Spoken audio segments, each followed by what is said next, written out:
Good evening. It's the second day. I would like to welcome you to the second day of LA in Vienna. It's always good to have LA guys here in Vienna because they give you the right scale of your hometown. I was driving with Tom 1 hour to show him a little piece outside in the rural area, and he said, "Oh, it's easy, it's just a block away." So, you know, the scale is different. So the scale of thinking is different as well. So how could I describe Pell, Eric Owen Moss? Everyone knows that he was the curator of this Venice pavilion in the Biennale last year. A lot of controversy was about that. How could I describe him as a person, beside that he is the Dean of SIAC and he is a great architect? If Tom is the master of the drawing, Eric is the master of the word. Because he's not only an architect, he is also a philosopher. He's, of course, a poet, as you can see at the title of his lecture, and he is a Kabbalist. Sometimes we are communicating, Eric and me, only by quoting Bob Dylan songs. And we know exactly what we are talking about. But blowing in the wind, or that cannot be the end if you're stuck inside the mobile with the Memphis Blues again. So I can follow this conversation, and maybe he will quote this lecture. So the best way to describe him is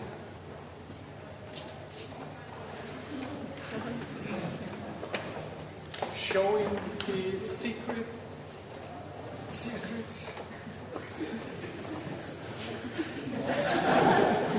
It's very hard to describe. It's about 3 kilo heavy.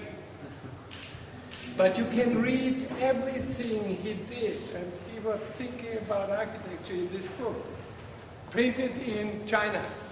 If you want to know his secrets, just look at this book.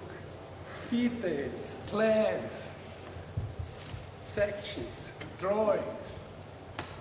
But I warn you, if you try to copy the details and build it, then you will be fired immediately from this commission. Because it's not that easy to do so. So how can I describe it in a very short sentence? I would say, you know the quote that E equals mc squared. If I would like to describe Eric Moss, EM equals c squared. It means Eric Moss is faster than the light. Please welcome.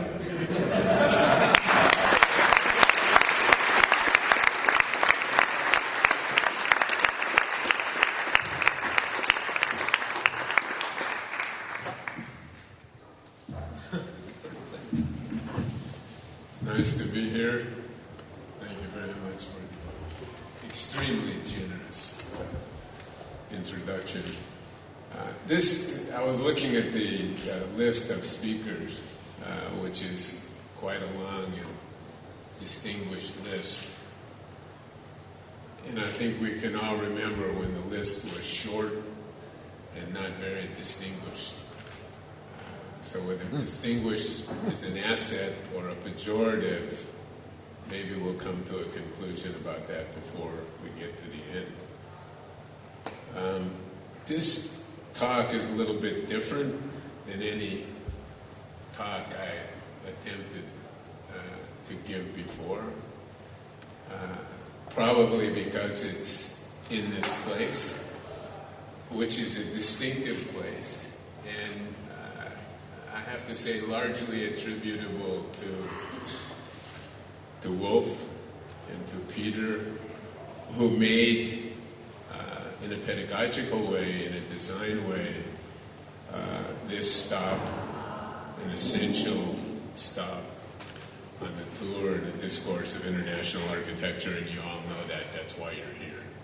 And the person who pioneered that parade is, of course, Professor Hollein, who sits here with his arms folded, ready to render serious judgments. So this lecture is, in a way, for everyone and for no one. And in a sense, it's very ordinary. And the way we really should do it is that each one of us, in turn, should do what I did here, which is to put together a collection of images of various kinds. Serious, profound, hilarious. Part of a collection that I've made over a number of years, just piling up things that I see from different places in the world, and somehow using them. You know, if you talk to your psychiatrist, and if you don't have one, sooner or later you probably get one. What they'll tell you is, if it matters to you, you're laughing a little bit too much, huh? But if it matters to you, it matters. Meaning, it's not that the subject is extrinsically, empirically important. It's that the subject is important to you, to me, and the consequence of that is what I'm going to tell you has to do with what issues are issues for me that I think really sit underneath the architecture and provoke the architecture or stimulate the architecture, or to which the architecture responds. You sit up here lecture after lecture and you look at images, and from very unusual and very talented architects.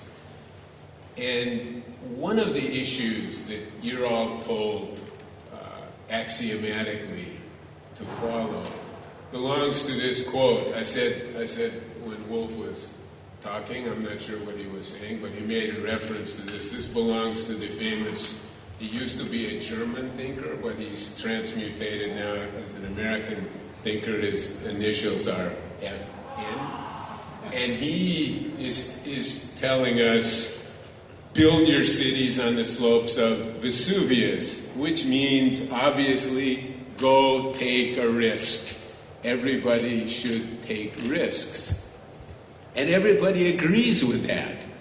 So everybody is taking risks. In American advertising, it's called being outside the box. But the problem at this point is everyone is outside the box. And so the real meaning of risk, which is, I think, a question for all of us, is certainly a question for me. What is the meaning of risk? It may have something to do with the path you didn't take, or the option you could have chosen and didn't. And I would be very careful to watch out for what I would call the image of risk, the form language of risk. So when you look at certain kinds of things which at one point were difficult to do, were unlikely to be done, nobody was doing them, they were rare, and risk had something to do with being isolated, being separate, being unique. It's not on your iPhone. Separation. So what I'm saying is risk has something to do with separating yourself. So if everyone is taking the same risk, and if there's similarity in images, watch out for the image of risk which ain't very risky. This I like very much. It comes from a Roman cistern across from Hagia Sophia before there was a Hagia Sophia. So down below grade, the Romans built a cistern. This is the head of the Medusa. You remember the Medusa, the snakes, the stone. If you look at the snakes, you turn to stone. So what's important to me about this is it's a way of suggesting how architecture moves. All of you want to move architecture, discover, change, alter, see it differently.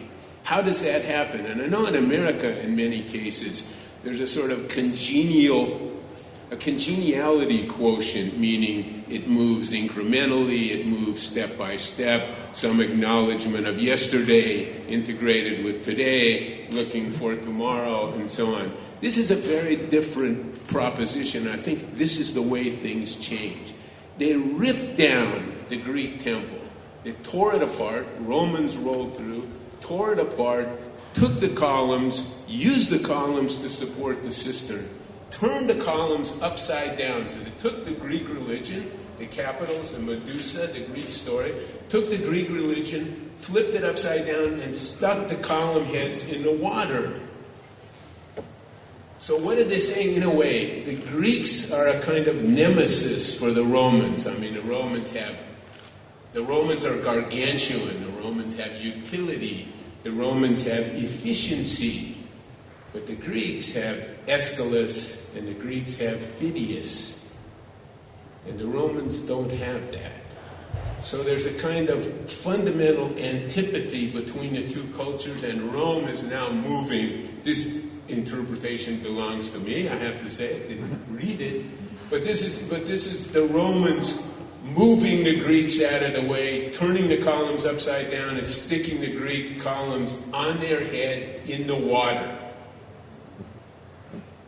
That's the way architecture moves. This is another example. Down the street, next to the Colosseum in Rome, before there was a Colosseum.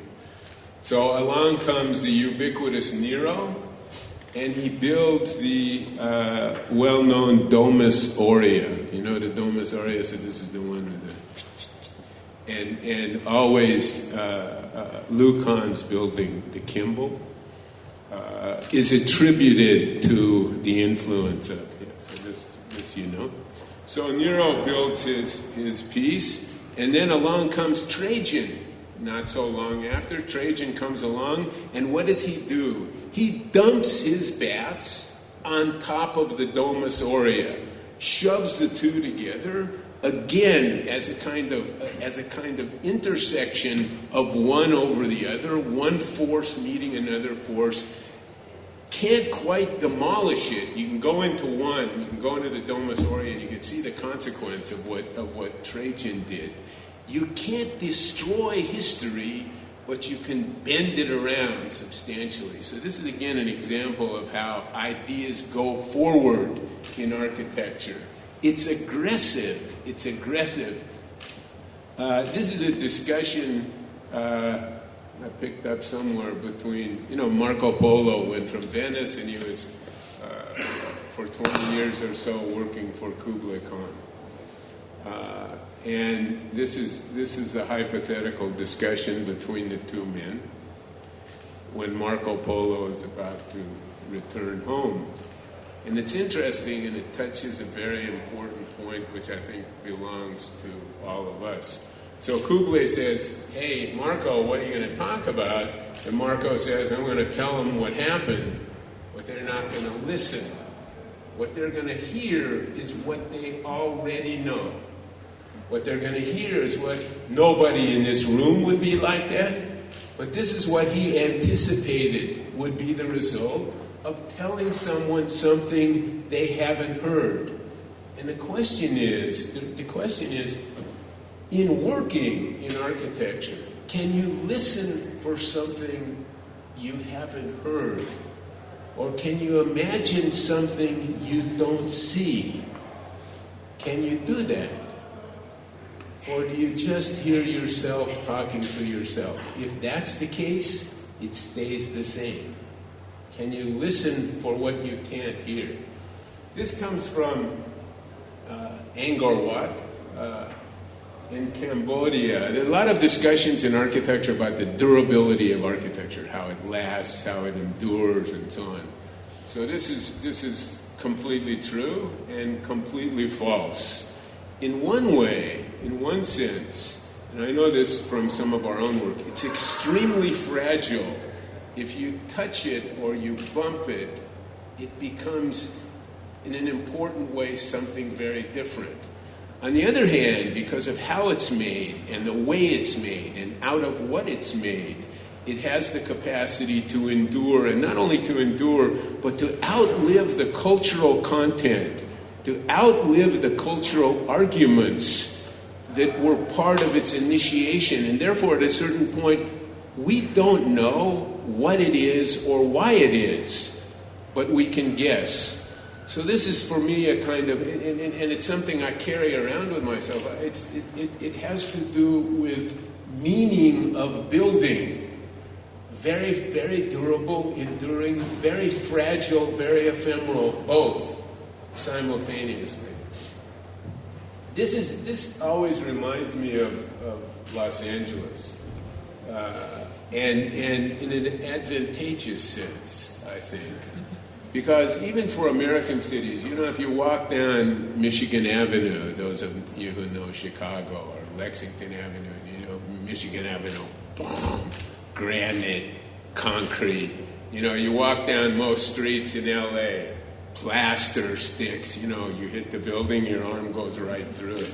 It really, I'm cartooning it, but not entirely so. It's a very ephemeral kind of city.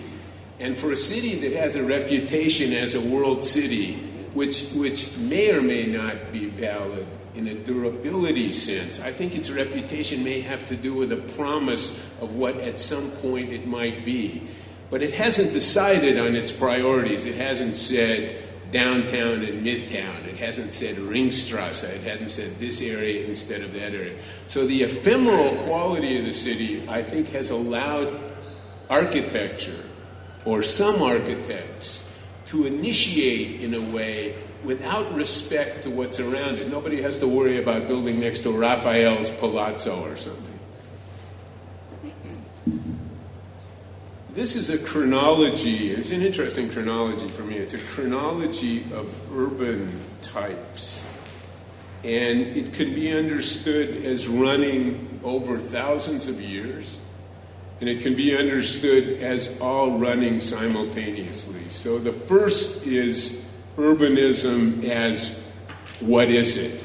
As an experiment, as a hypothesis, as happenstance, as piecemeal, starting to understand how pieces of the city might be integrated, stick together, pull apart, additive, subtractive, without a pattern or a system or a method. Then comes the second stage, a reading from top to bottom, where, and you can see on the perimeter, this happens to be about 1,500 years later, but in a way it doesn't matter. Because I think the final point is all of these occur simultaneously. So the second piece, now you see, we're starting to learn something. But it's always the case. You're starting to learn, and when you start to learn, you inevitably give something up. You concede something. So somehow what was known instinctively in the first step, a kind of city of instinct, is now replaced by what becomes a city of pattern or method. So there come to be prototypes and systems and ordering mechanisms and all that. And finally, you get to the education is dead, learning is ended, and you get to the last step, which is really the city as redundancy, repetition, and so on. But I think in a city like Los Angeles, you can see all three of these that occur simultaneously.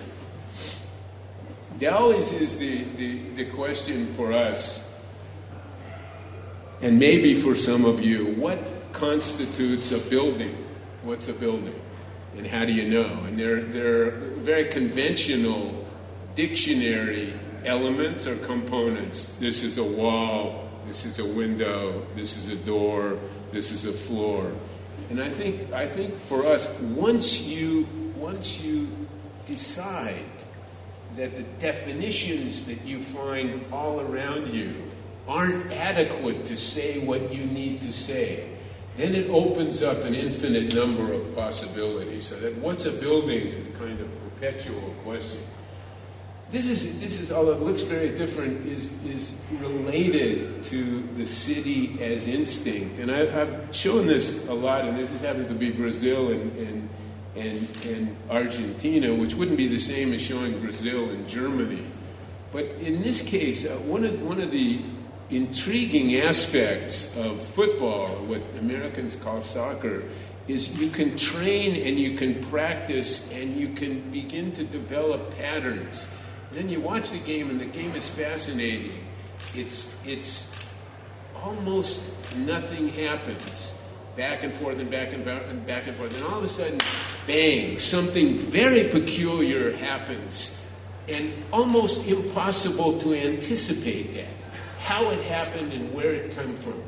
And I think that quality to find a surprise, a genuine surprise, which can never be encountered in the regimen, which is part of practicing and studying and learning, is an essential part of architecture. And if that disappears, even in the image of risk, then you've lost the component that says that suggests that it's possible to make surprise, as in football. This comes off the jacket of an Umberto Eco book called Foucault's Pendulum. And I liked it because it says something, I think, to all of us about all of the issues and all of the subjects and all of the ideas that are available to all of us now. The internet, for sure. So that pieces of information, and you're going through this, the Masters of the World and the Comte de Saint-Germain and the Great Pyramid and Rosicrucians and the Knights of the Temple and all of these, which makes us, I think, uniquely in the historiography of human affairs, puts us in a position to see damn near everything, whereas other cultures in other times, even not so long ago, were much more insular, much more discrete, much more separated. So you got all this stuff in your skull, bumping into everything else. All these pieces of information, all of these ideas, all of these hypotheses, all of these problems, all of these potential solutions. How the hell do you sort all of that out? How do you sort all of that out? Well, this is, in a way, a very new problem for all of us. You got all of this stuff, and every day some other person comes up here and says, look, man, you want to be a radical architect? Make it look like this. You know? Is that so? Is it so for you? If it's not so for you, what's the alternative? And of course, in a somewhat facetious way, the hero shoves it all into a Kabbalistic computer, and the ubiquitous computer sorts it all out. But of course, this is not possible because somebody is running the machine that does the sorting. This comes from an illustrated children's book of Don Quixote, and another favorite subject of mine. And the story, and you know the story of the windmills, and the windmills are, for Don Quixote, the windmills are ogres. The windmills are dangerous, the windmills are attacking, the windmills are ferocious. And Sancho, who is a pragmatic, practical, let's stay out of trouble as long as we can guy, says, hey man, they're just windmills. Well, what's all the fuss? And what I like to suggest is that in this discussion, Don Quixote is right and everybody else is wrong. In a psychotherapeutic way, that what he sees and what he feels and what he understands when he looks Actually, Sancho and all the guys are wrong. And in fact, they're windmills. And I insist they're windmills. If you can do that, you got a chance. This is maps. I collect maps. This is 1500, something like that, attributed to a guy by the name of Amerigo Vespucci.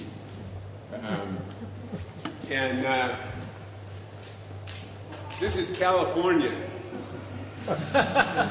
California is an island. Did you know that?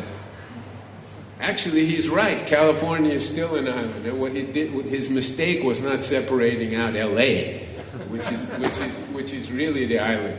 But what I wanted to say is that the need to do this, to map your way home, or map the sky, or set out a pattern, or set out a system, or set out a method to do things, is endemic in everything we do. You can't get away from that. It chases you, So to organize and strategize, and all of that relates now to pattern and to precedent and so on and so on and so on. So it's important to understand that need. That's a real need, and it's if you don't do it, it's not possible to do most things that we want to do. On the other hand, if you trust it, if you believe it, if you depend on it, if you insist that it's so, and enduringly so, you have a very different problem, because I think I would argue that every map that's ever been made fills that essential purpose. And I think I would also argue that every map that has ever been made is wrong. They're all wrong in greater or lesser degree. So it's important he did it, and it's important for us to know that. It's always the pieces that we didn't include that we need to be aware of. Meaning, can you hear what you don't listen for? According to Marco Polo. This is not much different. This comes from another culture. This is a very old Chinese map of the sky. But I think this is also interesting. So we need to know where we fit in all of this, because Darwin says so, and Newton says so, and Freud says so, and somebody says so. Galileo says so, somebody says so. Map it, draw it, learn it, memorize it, repeat it, teach it. And this is the way it works. And this is actually a few thousand years later, but tendency, this is an enduring tendency. We can't escape that. So this is Mondrian's, I think this is Broadway Boogie Woogie, but this is Mondrian's map. So this purports to be early in the 20th century, a way to codify. If you get away from the superficialities and you find your way to the essences, to the essentials, what are the essences? Red, blue, yellow, black, white, gray, right angle, a kind of distillation to get to the essence. But this is interesting. My wife gave me a book with just recently with the photographs of the paintings of Mondrian. So the reality is fascinating. So you see on the right side, it's not so clear in the slide, but where this ends, here, this line. So now this is a detail of this, the corner. Yeah? You see the corner? And of course, the tape falls off.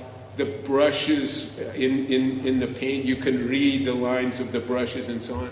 So the precision and the austerity, so the essence ain't an essence. It's actually not working. So you can make an argument for this as the print, but the reality of the artwork, the physical, tangible, palpable reality, is actually something quite different. So while he's arguing for it, if you turn around and look at the painting is actually doing something else.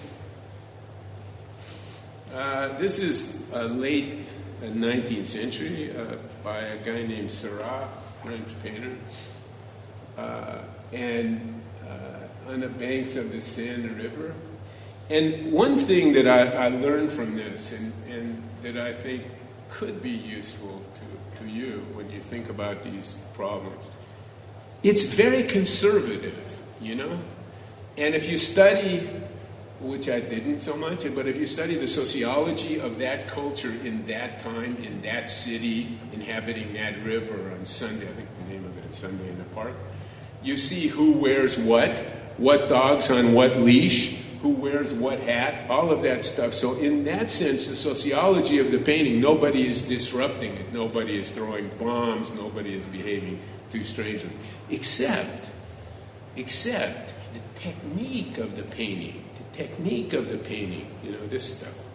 The dots, you know, the dots. So the technique of the painting is actually astonishing. So in one way, as a way of seeing or feeling or even thinking, you could argue that one underhanded or one subversive way of rendering the art is a comment, hypothetically, on the conservative content of the painting. So what I'm arguing for, and I think is part of this, is the admixture of something which is extremely conservative and at the same time introduces a way of seeing which suggests a very different way the world could be understood, and then both on the canvas at the same time. This Rodin, you know, on the left, or maybe you know better, the one on the right. This is I don't know, Pirelli or something. This is a tire ad, and I one of the things that is very difficult for me, and I think for all of us, I hope, at least be aware that this surrounds us everywhere we go, on every high-rise, on every radio station, on every television program, on every internet site, ads, selling, buying, all of this stuff. And maybe this is a norm for you, and maybe you just say that's the way it is. I think this is a big, big mistake, because in the aggregate, you take all of this crap piled over and over and over and over again on your head, and you have to figure out what is there without advertising and buying and selling. I mean, it's colossal. It's an enormous force in the culture. Really, it's a stupendous force in the culture. Nothing stands up against it, really. And after a while, even in terms of taste in building and housing and living and all of that, which is very much created by the most aggressive advertising industry, and they won't let you go. You know, they wake you up with this, and they take you up through the course of the day, and they put you to sleep with that. It's really terrible. And it should be acknowledged that for anybody who wants to get away from all of that crap, you know, as Muhammad Ali used to say, you can run, but you can't hide. It's true. You can't hide from this stuff, except in your own head. So I think it's very important, especially for younger people, to realize this isn't the way it is because they say so. This isn't the world because they tell you so. And they tell you over and over and over and over.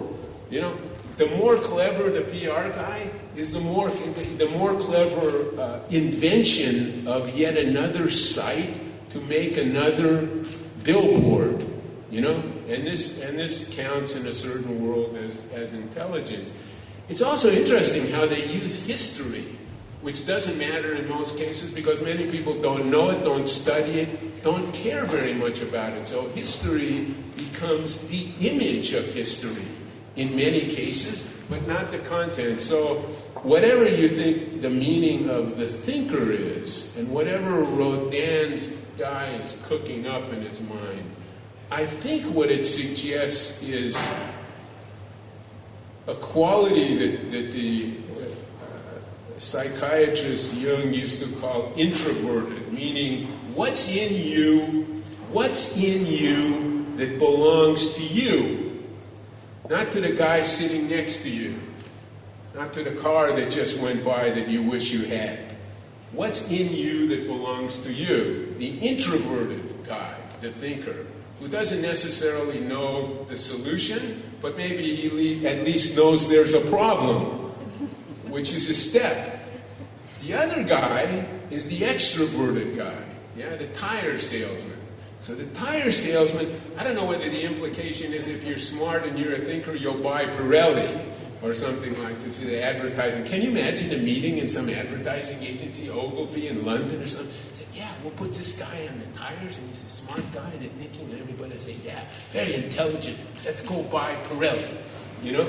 And it in a way, if it's somewhere between jocular or funny or disgraceful or embarrassing, there always was a discussion in architecture about the way you learn is not by copying what matters to you.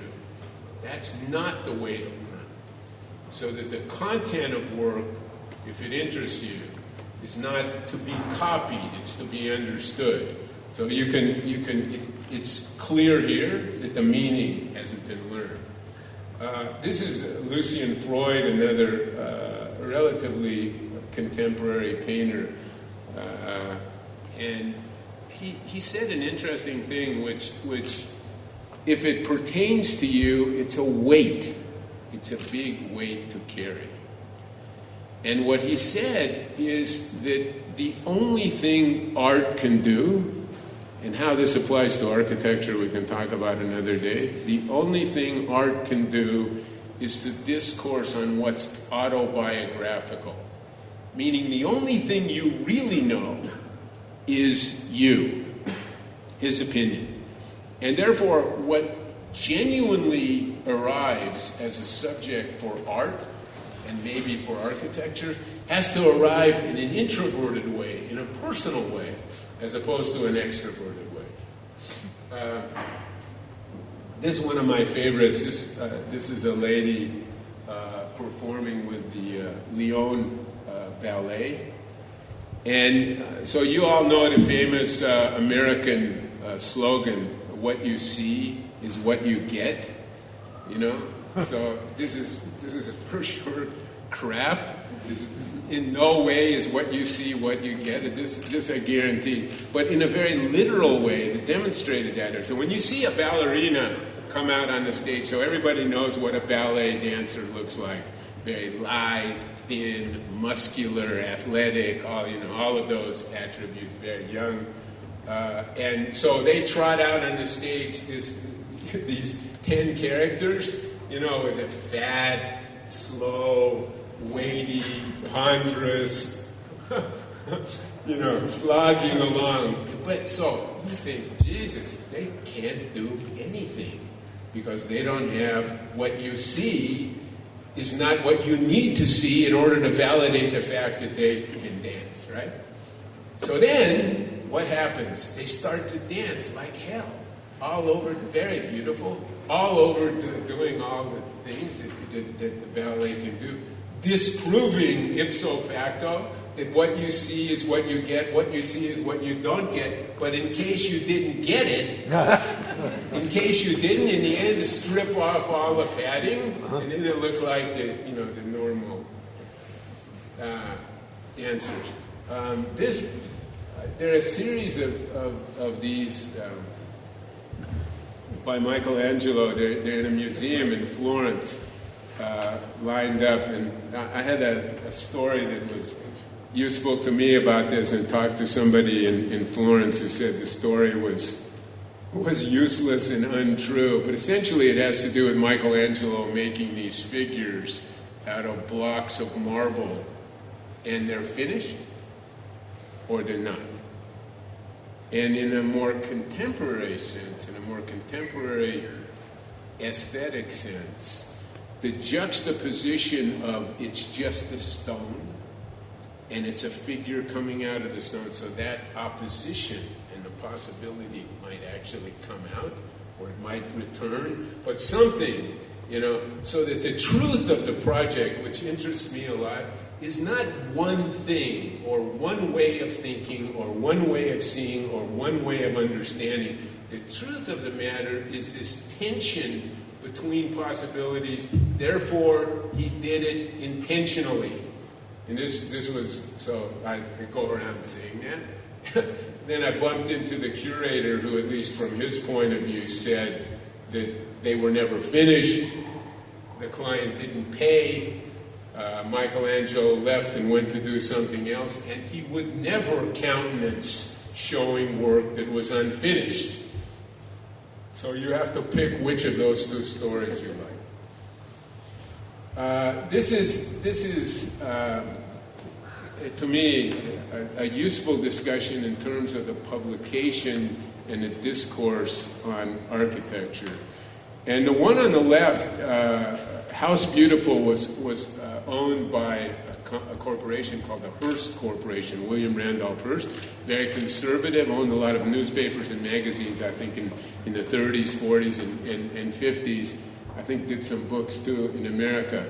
And at one time in the early 50s, they made a very famous essay. You can Google this thing. You should. It's an interesting essay because it shows what was going on when modern architecture actually did have enemies and actually was a threat, which architecture, I think I would argue, needs to have. So in the magazine cover on the left, they talked about the danger of the advocacy. This is in the early 50s. The danger of coming modernism, the tyranny of the style, the associations with the left and communism, and it was going to defoliate the wonderful American way of country life.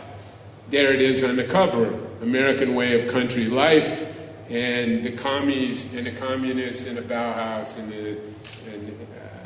the futurists and so on were intent on destroying all of that. So it's a huge editorial, long editorial, and very much worth reading, I tell you, because it shows you how polemical was modern architecture as an adversary for what was the accepted way of living and building, at least as the Hearst Corporation saw it. Now you flip the clock 60 years and have a magazine you can buy in a market, every market in America. It's called Dwell, and it's a kind of standardization of what 60 years ago was lobbied against as dangerous. So the enemy has now become the standard after 60 years. The antithesis has become the thesis. So the country house a la the Hearst on the left, and now the modern country house, which became the way to go. The next few have to do with, I give you a history of the last 100 years of architecture in 4 or 5 slides. And you don't think so? And the propensity of contemporary, of modern architecture to associate itself with fields of science or art or literature that are exploratory, investigatory, speculative, radical. And I think this is important. And then to say, guess what? Architecture is that. Find a field, esoteric, exploratory field, and you see it around us today. So, starting around 1900, this is Juan Gris on the left. It could be Gris, it could be Braque, it could be Picasso, any of the famous guys. 25 years later, Le Corbusier doing Cubism in Algiers. At about the same time comes on the left, maybe 1920s, the Ford assembly line. And many architects, this is the Bauhaus on the right, and many architects, Hannes Meyer, Le Corbusier, others, guess what? They make cars that way. We should make houses that way. Assembly line for cars, assembly line for houses. Technology. Art is cubism, art is technology. The language of making cars, the language of making architecture. Do that. A little bit later on, into the 60s, a lot of science, a lot of work in human metabolism. So this is the diagram on the left, metabolism, a very popular subject. And all of a sudden, the spines of architecture and so on. So Kenzo Tange on the right is doing many projects. Kenzo Tange, Kikutaki, Kurosawa, all of the usual characters, becoming a school called metabolists. So architects are artists, cubists, architects are assembly line guys, now architects are metabolists. So if you think it's an accident that the associations from these other fields, exploratory fields, now are attached to architecture. So this is surely not an accident over and over. And then into the 80s comes Paul Deman, who really is not Derrida, but is really the progenitor of deconstruction. Long story, which I won't go into here, but originally European and wound up at Yale, and focusing on literary criticism and literary critique. And in a superficial way, the best way I can explain it is if you read the novel Moby Dick, you know, the white whale. So there's no Moby Dick. There is no singular Moby Dick. There's no Melville's Moby Dick, as far as there are lots of Mobys and lots of Dicks, and this is a function of each reader and each interpretation. So not to be slightly facetious, but this is the story. There's no singular way to understand. This is a way of looking at literature and discussing literature. And this is Peter Eisenman's project at the Wexner, which I think there are many projects that could have been selected for all of these, but was considered to be a quintessential example of what was called deconstruction. So again, literary criticism becomes architecture. Now, how that transmutation takes place and whether that's a legitimate intellectual exchange at all. So this is a question for next time. And then digital coding. This is the matrix on the left, and on the right, I was looking around for a good example. There's a young architect at UCLA called Jason Payne, who made this project on the right. But digital coding and digital tools, as in the film The Matrix, and now comes a genre called digital architecture. So we have architecture as art and cubism. We have architecture as assembly line and technology. We have architecture as medicine or metabolism. We have architecture as literature and deconstruction. And now we have architecture as digital coding. 100 years of architecture. This is another one. This is not really sequential. It goes back to the advertising discussion. This happens to be Range Rover and Mont Saint-Michel. You know, when the tide comes in, so to defend the site, when the tide comes in, you can't attack because the tide comes in. It's hard to attack. And I don't know whether the idea is that the Range Rover is amphibious and can withstand the tide, but it just seems to me that any juxtaposition, any venue, regardless of the sacrosanct quality and knowledge of its real historical pedigree, is irrelevant as long as it's a venue to sell something. And this is another one. This comes from a well-known book. Do you know the book? It's I think it's McWorld, Jihad McWorld, something like that. It's written by I think a lady at Princeton. Relatively recent book, and talking about the hell with all of you in a way.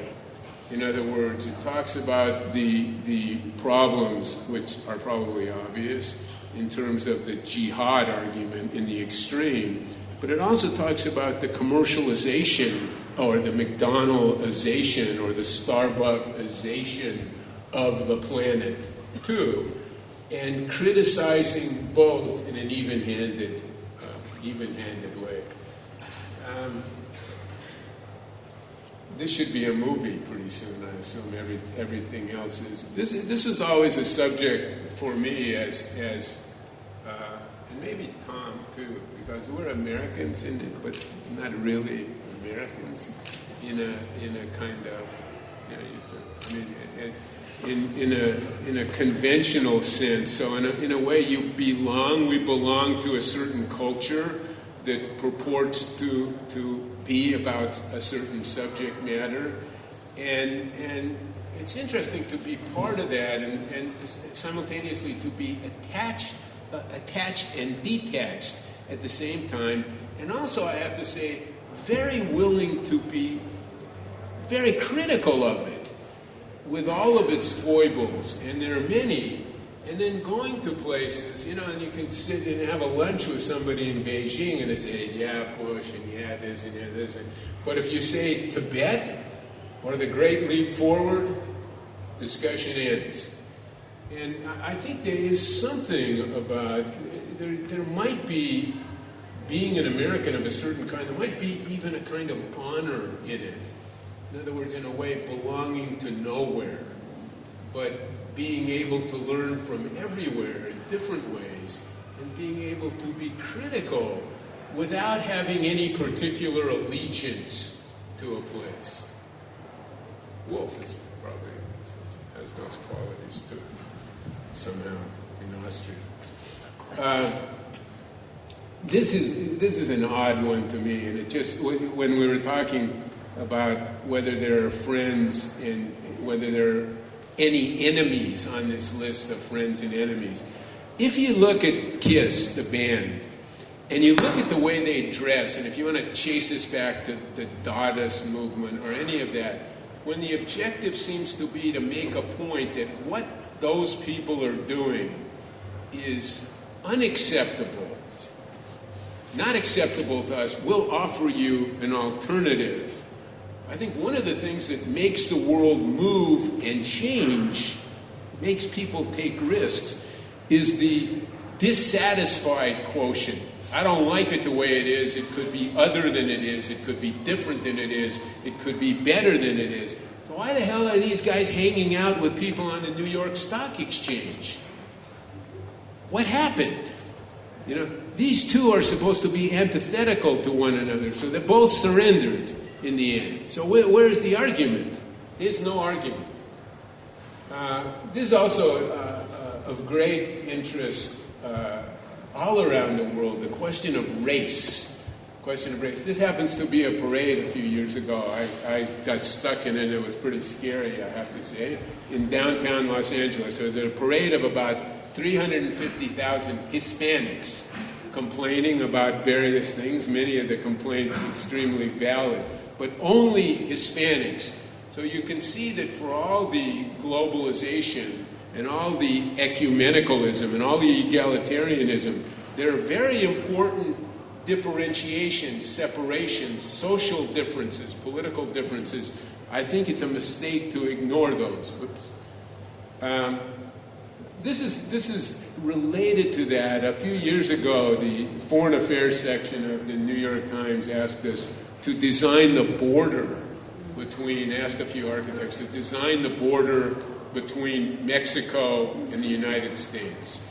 And what I liked about it, the assignment, is that, again, it took architecture out of the normal discourse and it put it in a very different realm of public policy and political priorities. So we proposed, there are a lot of complaints about tunnels under the border and so on and so on. So we made a project, actually, that suggested a whole series of what I would call public policy positions as they affect attitudes of countries to one another and social and cultural exchange. So this is a role for architecture, for sure. A number of years ago, we made a book we called Gnostic Architecture. And the tool for making that was a sculpture called The Helmet by Henry Moore. who some of you know, a well-known sculptor. And the size of this thing literally is about this, like this, the helmet. And the way it works is it's not the helmet of Achilles, where you put it on and eyes, ears, nose, and one is congruent. So the helmet is congruent over the head for obvious reasons of protection. So Henry Moore's helmet was done in a different way. So there is a shelter or there is an enclosure, but it's not total. And then there's something else which doesn't fit. And the something else is this element inside, which is nominally the head protected by the outside. And we then made an argument that this model is actually a way, conceptually, of doing contemporary architecture. And here's the way it works. The outside of the helmet, we call it the outside. There are 5 pieces. The outside of the outside. The outside of the helmet is the outside of the outside. Inside that space is called the inside of the outside. So looking at a project, outside of the outside, inside of the outside, then there's a space. I said it's not congruent. Outside of the outside, inside of the outside, space. And then this element in the middle. So there's a space, and we call that space the glue. Glue, G-L-U-E. So there's some tension between the inside of the outside and the outside of the inside, and then finally the inside of the inside. So just run too fast. Outside of the outside, inside of the outside, glue, outside of the inside of the inside. Different aspects attuned to different qualitative issues in a project. So this is a conceptual model for architecture, and we used it to make that book, Gnostic Architecture. Speaking of, I always like this Courbet painting. And I used to use it to open lectures and say, architecture has to be the act of a desperate man. And everybody would sort of laugh. Didn't believe it. A few people believed it. But there are actually a lot of translations of the title of this. It's the eyes that really get you. You know, it's the eyes. But desperate man, misfit is another translation. And I think the idea of misfit goes back to some of the points that I've been making, which is misfit is precisely where you want to be in order to be outside a kind of formulaic conception of the way you ought to think, the way you ought to learn, the way you ought to understand, and the way you ought to build. So outside of the outside means misfit, means risk, means a path you're taking that you might not have taken before.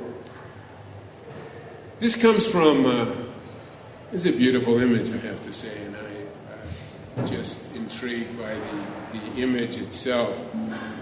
I saw it in you should get this film. It's called The Wind, you know? Yeah, The Wind. It was made in 1928 by a Finnish director called Victor Seaström. And I saw it in the concert hall downtown in Los Angeles. The conducting was by a guy named Esa-Pekka Salonen, who was also Finnish. And because it's a silent film, which is very important, because the wind does what it does almost silently. There was music in the background. The music was Sibelius, so I had Seaström and Salonen and Sibelius, so they made it Finnish night or something. I guess that was nice. And the horse in the sky this is part of an Indian legend. The horse in the sky is the wind. We wanted to know how to imagine the wind, how to build the wind, how to give a tangible form to a quality which has results but not a tangible form. An Indian legend described in the film, The Wind. The Indian legend is, the Indians say that the wind is a horse in the sky. And this is really an animation. I didn't bring it, but there are a sequence of horses flying through the sky. And it is a little bit like the arguments of King Kong, you know, the old King Kong and the new King Kong. Which one is better in a technical way? You could probably argue one is more realistic. But it's very beautiful, particularly because of the experimental qualities of just conveying the horse in the sky and the clouds. So this is absolutely not. It's a mess. It's really a mess. If you go in the museum, Park La Brea Museum in Los Angeles, which is fascinating, and what you see are piles of skeletons of every different kind thrown together in tar and so on. The process is more complicated. And whether the process is more rational because we want it more rational, because the pattern from our point of view is an intellectual convenience, or whether the pattern is something entirely different. But this is at least interesting. So, you know, there's an expression, American expression, when pigs fly, you know, which means not a chance in hell, never happened. And when dinosaurs fly, and apparently, at least in this context, a few dinosaurs did a little flying. This is from The Little Dictator, related, I think, to the Hannes Meyer assembly line, Bauhaus line of discussion of mechanics and technology in architecture. You know, pipes and ducts and machines. And if you do that, you get to say this is radical architecture. And somehow, in a metaphorical way, intervening in that argument and suggesting there's a human aspect or a human quality. Maybe architecture, not systematically, but real architecture, one architect at a time. This is a little bit like the flying dinosaur. This is one of the moons of Mars. And I used to show it, I haven't shown it for a long time. It's called Phobos. And the reason that it appealed to me is it seemed to defy every astronomical law I had ever learned in school. The Big Bang, spherical objects, rotation of objects, and so on. Aside from the fact that it has a raucous quality, misshapen quality. Can't quite manage me, can you? You can't quite manage me. I don't fit the formulaic. You can't manage me. And so it has that kind of raucous beauty, I think. And by the way, it's not a sphere, and it rotates the wrong way. It goes the other way. So when I tell you everything goes one way, this one goes retrograde. So you can go retrograde too. This is in the desert of Alamogordo, and I think more pouring it on, so to speak, in terms of the deification of science and what I would call less kind of intellectual science and more applied science. So since Democritus, or I don't know who, a lot of people have speculated in how are we made, what's the stuff we're made of, atoms and so on, all of that. And finally, in the late 30s and early 40s, so Oppenheimer has a team working for Roosevelt to make the atomic bomb. And they made it, and they dropped it, and all of that. And the process, in a technical sense, is extremely precise, I think intellectually gifted, unusually intelligent, but it's sitting on something else that didn't have to do that. It didn't have to make that. Nobody said they had to make that. So the intellectual processes that allowed them to split the atom and turn it into a bomb belong to a group or an area of thinking. What exists outside of that is very different. Why they did it, why they didn't do it for energy or boats or planes or houses or hospitals or 10,000 other things, why they did what they did doesn't belong to the intellectual, applied, scientific process. They're two different things. We shouldn't mix up one with the other. This is a collapsed bridge in Minneapolis, of a relatively recent vintage in America. It's interesting, I showed the slide of Captain America, to try to understand what's America. What actually is America now? What does it mean? What does it stand for? What will it fight for? What will it kill for? What will it walk away from? Just as a way of understanding the world that we're operating in. And when you see, 300 kilometers per hour going from Shanghai to Beijing, and in America they can't make a train, and the infrastructure is falling down, and arguing about who should pay the bill, you know? So this tells you a little bit in a qualitative way about where the country is, that it seems to be not only lost, I mean, I know it can hunt down bad guys in far-off places, but as a place to live and think and work, it's a very open question what America is and where it's going. I think just a couple more here. This was an important subject for me, particularly with respect to students, and again, the issue, like on the Mexico border, the issue of public policy in architecture, which is to say the public side or the collective side vis-a-vis the private side and individual use. One is the Staatsgalerie, you know, it's Sterling's building in Stuttgart, and the other is the Carpenter Center at Harvard University. And I thought what was done here in a very innocent way, this is not so much the architecture, and Sterling, of course, knew Le Corbusier's building. And in the building just outside the yard at Harvard, between Prescott Street and Quincy Street, so as you know, he ran a public ramp. So if you're late for English and you're running from English to physics, instead of going on the normal street, you run through the arts building.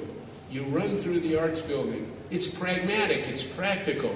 It's not in order to see sculpture and graphic design and art and so on. But what it does by doing that is he connected a private realm. Most people going between English and physics probably don't give much of a damn about what's going on in the arts building.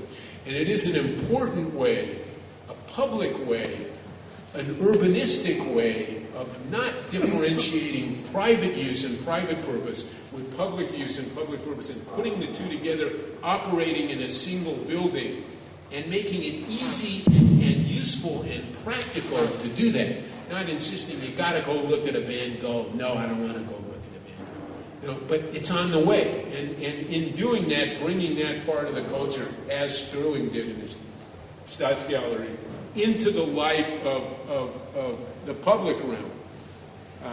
So it's an interesting precedent. Maybe this is obvious and self-explanatory in terms of the priorities in the world, but it is fascinating when you look at the arguments that all of you hear so frequently about make it green and make it sustainable and all of the sort of saintly, virtuous associations with architecture and engineering.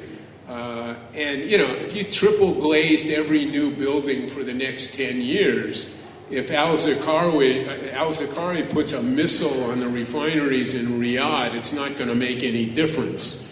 Meaning that oil policy is an international topic. Alternative fuels are an international topic. This is not an argument for saying that works of architecture that are unusual can't illustrate as exceptions to the rule how energy might be more intelligently managed. But the subject is not architecture subject, it's not engineering subject. It's a different subject in a different realm, and it belongs to a different group of people to manage. And if you look at the horticulture on the refinery side, and you look at the housing on the other side, and you look at the sewer that passes for a river, this is all in Nigeria, they're not doing a very good job of managing it. A couple more. This I think is an extremely optimistic forecast for what architecture and engineering can do now in a broadest sense, in a social sense, in a political sense, in an environmental sense, in an economic sense, that enormous projects are not fantasies, that colossal projects for your generation are plausible, doable, should be argued for, should be pursued. So this is important in a very optimistic way. They're more complicated because they require a discourse with very different people. It's not you and the client you have to persuade, but it's you and the mayor and the developer and the planning commission and all the people you're going to kick out of the neighborhood and so on and so on. But the interesting examples, the upper left was an article that appeared not so long ago in the New York Times, talking about how the entire Mississippi Delta could be intelligently. I mean, it's audacious. There's no argument about that. It's audacious, it's aggressive, and every environmentalist on the planet will say, don't touch it. And yet they're very intelligent, plausible arguments for doing just that. So one was rebuild the Mississippi Delta. This I picked up in I think a Wall Street Journal in Incheon a couple of years ago. It was an article on, at that time, the election campaign in South Korea, and one of the candidates who ultimately won made a fascinating proposal. There are two rivers in Korea. One is called the Han, one is called the Nakdong. They're up in the mountains, huge rivers, run to the sea in different directions, and don't connect. So what this guy proposed, and this is part of a political campaign. I mean, if anybody here is an American, could you imagine something like this in an American campaign? A discussion of building and environment and planning and so on. Anyway, this guy proposed that you go up in the mountains and for $30 billion US, you connect the two rivers. Connect the rivers. And then you can sail from Japan through Korea to China. You make a city, a recreational city, a very different kind of city, defined in an entirely different way. It's a fantastic idea. They didn't do it yet. But to me, that a proposal like that is countenanced on a political stage, in a political contest, was indicative to me that this isn't the realm of fantasy. This is our subject now, and we can talk about this. The Goddard Pass is not so far from here, you know. It's a colossal tunnel, unbelievable tunnel, beautiful tunnel. And I think it's the longest tunnel in the world. It was just finished recently. I think it's about 57 kilometers long. So they did it. They can do it after I don't know how many thousand years of falling down the mountains. They made the tunnel. And finally, if you know northern China and the Yellow River, which floods and turns to mud and has been for centuries a problem. I think they call it the River of Sorrows, the Yellow River. So they're moving the river. They're moving the Yellow River. They're actually doing it with a lot of argument and so on. But it created so many sorrows, maybe at least part of the argument is it won't get worse. And theoretically, they can make it much better because of all the damage over all the centuries. So we can debate the efficacy of all of these things. But for you people, I think it's important to see these kinds of projects are being discussed. I mean, this is in America, this is in Korea, this is in Switzerland, this is in China, all over the place. It's going to happen. And the discussion of projects at this scale for people like us is very critical. This is the last image, and at this point it's probably redundant. This is an image from the Chinese, and it's made up of 3 images pushed together. I showed this in the Tanji the other day, and some guy jumped up in the back and he said, "Moss, you got it upside down." So I don't know if it's upside down or right side up. I apologize. But anyway, you don't know either, so I don't know why I told you. But it's made up of axe, tree, and logs. Axe, tree, and logs together, which is translated, and this is where the whole discussion of languages gets funny, but it's translated "make it new." But of course it turns out that "make it new" is not very new, is it? "Make it new" is old, in fact. And this comes off the wash basin of some emperor several thousand years back. His name was Qing. Emperor Qing was, I guess, a famous guy. And on his wash basin, when he got up in the morning, he had this. So to remind him, whether he lived up to it or not, I can't confirm. But he had this on his wash basin. So when he got up in the morning, he knew. So this is a suggestion to all of you when you go home tonight, what to put on your wash basin. So he put this on the wash basin. So it's, to me, at least interesting that the idea, because there are people who are saying "make it new" is getting old. Resistance is getting old. It's all old. And it is, in a way, unless the it's not the words make it new that makes it new. It's the thinking that dissatisfied people, disappointed people who want to see the world other than it is and understand the world can be other than it is and needs to be that way, and architecture can take it there. That's how we continue to make it new. Thank you very much.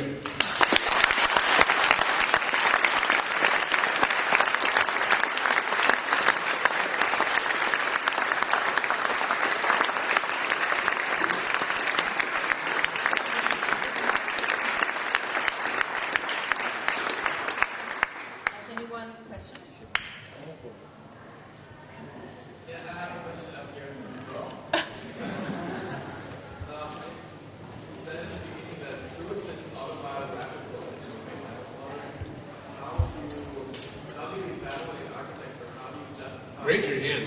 He's up there. He's up there. Oh. So you can escape.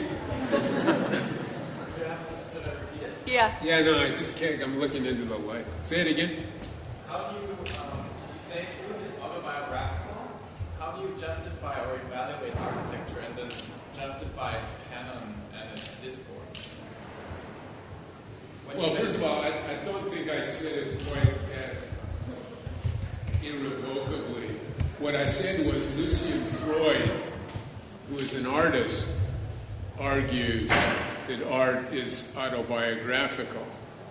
So we didn't establish a law if you're looking for a law somewhere. And I think the argument is don't look for too many laws, or if you look for laws, just keep in mind they have a short life. I think in a subtler way, the point is the inside matters too, not just the outside. It's not just the advertising. It's what comes out of you, or is unique to you, or insightful in your experience with the world. That ought to be the source of new ideas. That's his argument, and I'm sympathetic to that. That's all. Okay, thanks a lot. Eric, since this is a school, could you say a word about the relationship of these, the stream of ideas that you've been calling this, and its relationship to the generative attraction of one's architecture, since these are people that are all struggling for that, and its relationship from associative to literal. You might have to repeat that. Yeah, no, Tom's saying there are a lot of ideas and a lot of subjects offered to you, information, and how in a more specific, literal way is that useful or helpful in informing specifically the architecture you do? Or not specifically, through a much more complicated associations of things that trigger attention. Right. Well, actually, the intention was not to be helpful in that sense, and not necessarily the intention really. And I think in a pedagogical way, and I think Wolf has made sure that this school works that way. That with very different kinds of architects and very different kinds of work, the responsibilities you have to do with thinking critically and developing intellectual tools that allow you to understand, to appreciate what good architects have done, but not to sign up, not to develop allegiances, and to understand, for instance, the discussion about the origin of associations of modern architecture with all of these other fields, and how architecture seemed to assign itself a pedigree by associating itself with other fields in the world, and then making it look like those things, not only its language. You can see the vocabulary of the machine. And what is the vocabulary of the machine? The machine will make the new world. It'll fly planes, it'll span rivers, it'll climb mountains, it'll build the machine. And this is not an argument against machinery.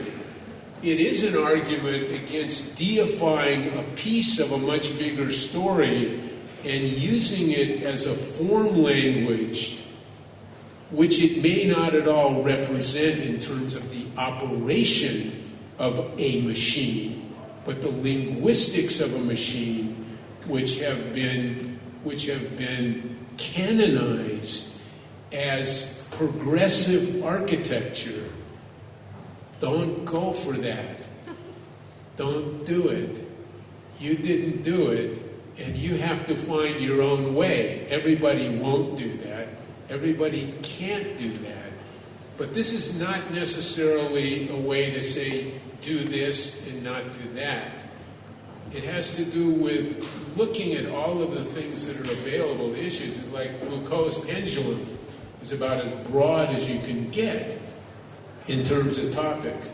And we all have those problems. You walk out the door, you can go straight, turn left, turn right, go up, go down. I mean, all of those kinds of decisions in a conceptual way have something to do with the way you understand the world. In a more profound way, they have something to do with the kind of architecture you originate or don't. And there are a lot of ways to do architecture, a lot of ways to think about architecture, a lot of ways to argue for architecture. This is my way. So next week you'll hear a different way. What I think is that these tools allow you to evaluate everything you hear and to look at it in a somewhat different way, in a more critical way. Not in a negative way, but in a more critical way. So there's room to make it new, not just on your wash basin, if you can make it new again. And I think you can. So don't be a subscriber. Thanks.